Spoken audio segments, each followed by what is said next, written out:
Grabe, pre, no? Kaya nga pre, wala tayong napala ngayong araw na to. Nakaubos na tayo ng 100 biodata. Hindi ba tayo naka-apply eh? Kaya nga. Grabe. Uy! Parang kilala ko yun ah. Sino? Si Tisoy. Asan? Ayun! Ayaw nga no. Saan ka la? Naligaw to yung dalawang damuho na yan ah. Oh, mga kaibigan, halik kayo. Oh, kaibigan, mukhang pagod na pagod kayong dalawa. Oo. Saan kayo galing? Nag-apply kasi kami, ginabi na kami. Hirap maghanap ng trabaho, naka-100 biodata na ako, wala pa kaming napasukan.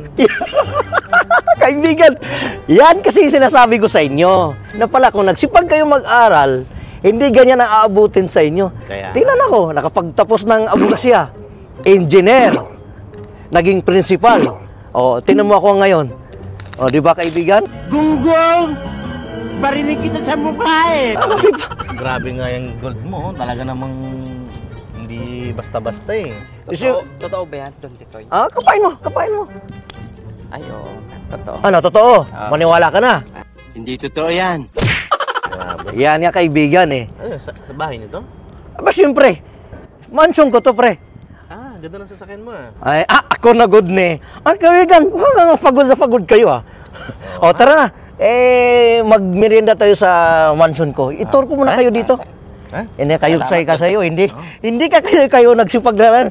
Puro kayo bulakbol. Salamat pre ha.